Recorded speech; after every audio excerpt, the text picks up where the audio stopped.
New at 6, new home ownership is supposed to be a fun time, but for one South Linden man, he says it's been a bit of a nightmare after playing phone tag for months with the city of Columbus and AEP. He says it's all connected to the current state of his back alley. When he couldn't get any answers, he turned to 10 Investigates reporter Rochelle Aline to take action.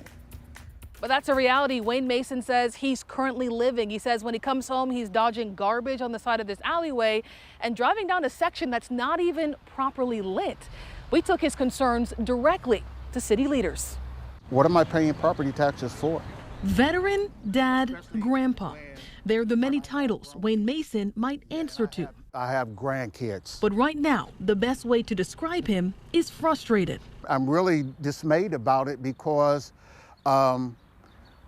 they could have did the right thing. For months, he's been trying to get the city of Columbus and AEP to turn this light on in his back alley. And after a number of closed 311 tickets and confusion, he called 10 TV and we made some calls of our own. I was like, the light's gone. But last week, Mason says workers came out and took the light down. It was a safety issue because somebody tried to steal parts off of my car, and they accosted my significant other early one morning because there's no light out here. 10 Investigates emailed the city for answers. In a statement, a spokesperson for the Division of Power said the light was taken down because it was illegally placed on an AEP pole using residential-grade wiring.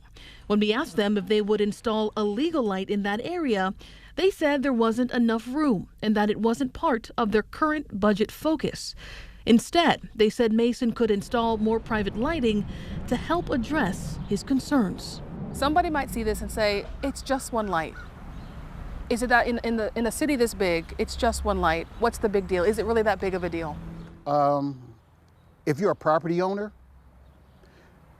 it's a big deal because it brings down our property value when it's not safe.